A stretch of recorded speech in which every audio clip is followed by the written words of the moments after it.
Praise the Lord. आप सभी को जय मसीह की। मेरे प्रिय मसीह भाई बहन, मैं आज परमेश्वर के कलाम से यानी बाइबल से आज मैं आपको एक बहुत ही इम्पोर्टेंट पुस्तक के बारे में बताने वाला हूँ। बाइबल में ऐसे बहुत सारी पुस्तकें हैं जो कि उनका अनेक नाम है और उनका बहुत सारी पुस्तकों का अलग अलग रोल भी है। यानी जो कई प्रकार की पुस्तकें उसमें हैं, जो एक तरह से उत्पत्ति हो गया और यशायाह हो गया और भजन संहिता हो गया और उसके बाद अ, याकूब हो गया और मत्ती रचित सुसमाचार हो गया, प्रकाशित वाक्य हो गया। बहुत पुस्तकें हैं जो कि कम से कम 60-65-67 पुस्तकें टोटल बनाई गई हैं, जिसमें से एक बहुत इम्पोर्टेंट, ये सारी पुस्तकें इम्पोर्टेंट, लेकिन उनमें से एक मैंने यह इम्पोर्टेंट देखा है जो कि हम मसीह भाई बहन के जीवन के लिए बहुत ज़रूरी है। अगर इस पुस्तक के अनुसार हम अपने जीवन को चला रहे हैं ना, तो यह हमारे जीवन को बदल देगा, पूरी रीति से चेंज कर देगा। हमारा जीवन सेम नहीं रह जाएगा। उस पुस्तक को बताने से पहले मैं आपको बता दूं, अगर आप मेरे इस चैनल पे जो बाइबल पवित्र वचन ये चैनल है, अगर आप इस पे नए हो तो प्लीज़ चैनल को सब्सक्राइब कर लो, बेल आइकन को दबा लो, ताकि जो भी मैं कुछ ऐसे बाइबल के इंफॉर्मेशन वीडियो बनाऊं तो ये सबसे पहले आप तक पहुंचे। तो मैं बताता हूँ वो पुस्तक का नाम क्या है, वो पुस्तक कौन सी है। उसको बताने से पहले मैं उसमें बता दूँ कि उसमें क्या क्या ज़रूरी है। ज़्यादा कुछ मुझे अभी नहीं बता रहा, क्योंकि बाइबल से मैं आपको देख कर बताऊँगा उसमें क्या क्या चीज़ें बहुत ज़रूरी है, लेकिन कुछ ऐसी बातें जो मैं आपको बता रहा हूँ उस पुस्तक में हमें हमारा जीवन जो एक प्रतिदिन का व्यवहारिक जीवन होता है, वह उसमें बताया गया है कि हमारा एक जीवन कैसा होना चाहिए।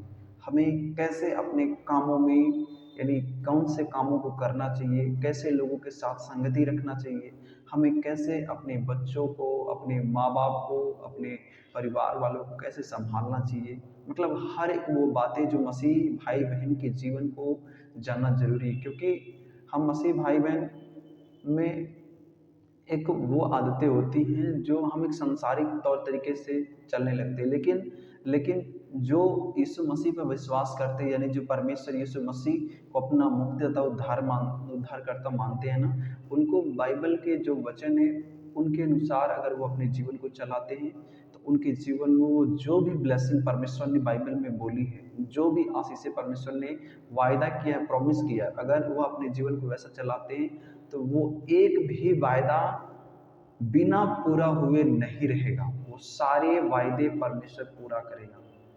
इसीलिए मैं आपको यह पुस्तक बताने वाला हूँ, क्योंकि अगर हम इस पुस्तक के अनुसार अपने जीवन को कर लेते हैं ना, तो हमारा जीवन सेम नहीं रहने वाला है, बदल जाएगा पूरी रीति से। तो आइए हम देखते हैं वह पुस्तक में, यानी बाइबल में आपको नीति वचन की पुस्तक में मैं दिखाता हूँ कि वह पुस्तक में क्या-क्या बातें हैं जो हम मसीह भाई-बहन को ज़रूरी है जानना। तो आइए हम देखते हैं। देखते हैं नीति वचन भूमिका। इस भूमिका जो है, भूमिका ये नीति वचन के पूरे पूरे जो नीति वचन में जो जो भी बातें लिखी गई है, जो नीति वचन में हमें मिलेंगे देखने को, वो सारी बातें इस भूमिका में लिखी गई है। हम आपको एक तरफ से पढ़कर बताते हैं वो कौन कौन सी बातें हैं। तो देखिए, नीति वचन की पुस्तकें जो हैं कहावतें और लोकोक्तियों के रूप में नैतिक और धार्मिक शिक्षाओं का एक संग्रह है। यानी इसमें बताया जा रहा है कि नैतिक का मतलब एक नियम, कायदे, कानून, यानी नियम, एक एक प्रकार का नियम जो परमेश्वर ने हमारे लिए दी है वो, और एक धार्मिक शिक्षाएं, यानी जो परमेश्वर की ओर से जो शिक्षा, जो ज्ञान हमें मिलता है, नियम, कानून, कायदे और परमेश्वर की आज्ञा, ये सारी बातों का संग्रह इस पुस्तक में है। यानी जो नीति वचन है इसमें वो सारी बातें लिखी गई हैं।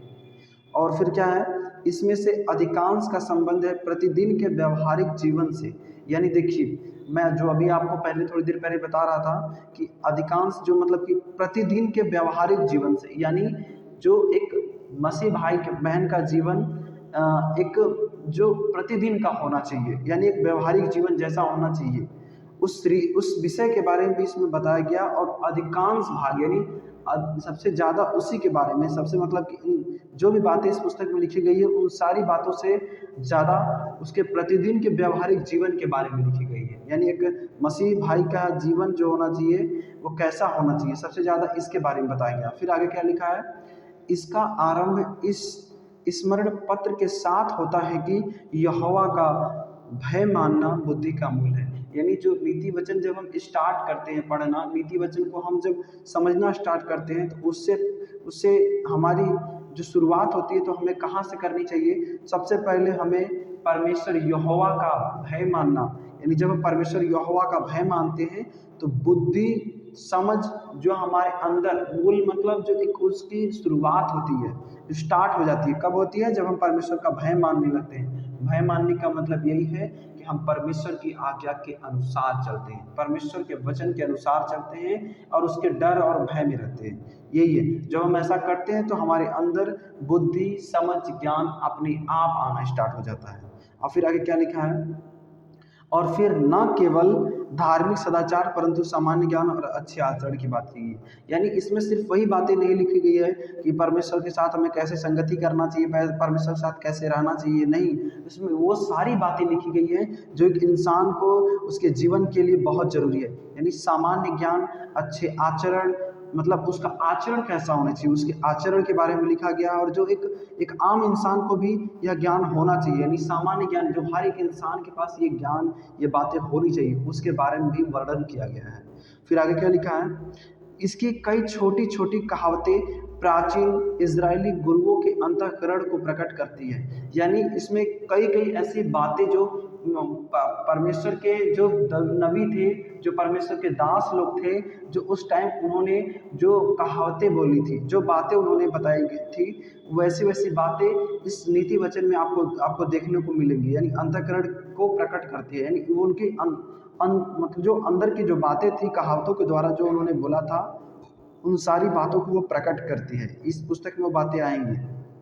फिर आगे क्या लिखा है कि किसी विशेष परिस्थिति में एक बुद्धिमान व्यक्ति क्या करे। यानी जैसे कि अगर किसी बहुत ही विशेष परिस्थिति अगर किसी मसीह भाई बहन के सामने आ जाती है तो उस परिस्थिति में क्या करेगा। अगर वह नीति वचन पढ़ता है ना, तो ये वह परिस्थिति, चाहे उसके सामने जैसे भी कोई विशेष परिस्थिति आती है, तो वह उस नीति वचन को पढ़े रहेगा तो उसको उस विशेष परिस्थिति से कैसे निकलना है, कैसे नहीं निकलना है, फिर कैसे क्या करना है, उसको ये नीति वचन जो वो पुस्तक पढ़ेगा तो वो सारी बातों का उसके अंदर ज्ञान आएगा और जिसके द्वारा उन सारी बातों से वह उस परिस्थिति से बाहर आ सकेगा। और फिर आगे आगे क्या लिखा है? इसमें से कुछ पारिवारिक रिश्ते संबंधित हैं तो कुछ कार्य व्यापार संबंधित। यानी देखिए इसमें हर एक उन बातों को बताया गया है कि पारिवारिक रिश्ते, यानी जो परिवार के रिश्ते के बारे में हो, फिर कुछ कार्य व्यापार के संबंधित, यानी जो आप कोई कार्य करते हो, बिजनेस करते हो, खेती बाड़ी करते हो, चाहे जो भी आप कार्य कर रहे हो, उन सारी बातों के विषय में इसमें बताया गया है। और फिर आगे क्या लिखा है? कुछ कहावतें सामाजिक जीवन में शिष्टाचार से संबंधित है। यानी कुछ बातें हैं जो एक सामाजिक जीवन में एक शिष्टाचार को दिखाती हैं कि एक सभ्य व्यक्ति को, एक सभ्य आचरण को दिखाती हैं आपके अंदर। और फिर आगे क्या लिखा है कि तो कुछ आत्म संयम की आवश्यकता के विषय में बताती है। यानी कुछ ऐसी बातें हैं जो हमें एक आत्म संयम के बारे में, यानी हमें हमारे आत्म संयम, हमें कैसे रहना चाहिए, उसके बारे में भी बताती है। और इसमें और भी लिखा है कि इसमें दीनता, सहनशीलता, गरीबों के प्रति आदर भाव और मित्रों के प्रति विश्वास योग्य रहने का आदि गुणों के विषय में बहुत कुछ कहा गया है। यानी इसमें यह बताया गया है कि हमें दीन और नम्र और सहनशीलता और गरीबों के साथ हमें कैसा व्यवहार करना चाहिए, उनके साथ आदर भाव किससे कैसे रहना चाहिए, और मित्रों के साथ हमें कैसे विश्वास योग्य बनकर रहना चाहिए। इस सारी बहुत सारी ऐसी बातें इसमें बताई गई हैं। अगर आप नीति वचन पढ़ते हैं तो मैं आपको बता दूं कि आप मतलब वो सारी बातों को जान लोगे जो एक इंसान के जीवन में होती हैं। तो इसीलिए नीति वचन का पढ़ने का यही उद्देश्य है कि आप नीति वचन जब आप पढ़ो तो आपके अंदर वो समझ विकसित हो जाए, वो ज्ञान विकसित हो जाए, इसीलिए नीति वचन पढ़ी जाती है। आपने देखा कि कैसे बाइबल में वो बातें बताई गई हैं, यानी क्या क्या हमारे लिए ज़रूरी था और किन किन विषय में बताई गई है। बहुत सारी ऐसी बातें उसमें जो भी बातें लिखी गई वो सब तो हैं, उससे हटकर भी जो ज़रूरी है हमारे लिए, हम मसीह भाई बहनों के लिए, वो उसमें सारी बातें हैं। जैसे उसमें लिखा है पारिवारिक जीवन के लिए, और उसके बाद आपके व्यवसाय के लिए जो आप कार्य कर रहे हो उसके लिए, आपके प्रतिदिन के व्यावसायिक जीवन के लिए, बहुत सारी ऐसी बातें उसमें लिखी गई हैं। अगर उसको आपको पढ़ना है तो मैं आपको एक तरीका बताऊंगा कैसे पढ़ना है। आपको नीति वचन किस तरीके से हमें पढ़ना चाहिए कि हम ये अपने जीवन में बार बार लागू कर सकें। कैसे? तो जैसे अ, एक महीने में टोटल कितने दिन आते हैं? कभी 30 दिन भी होते हैं, कभी 31 दिन भी होते हैं।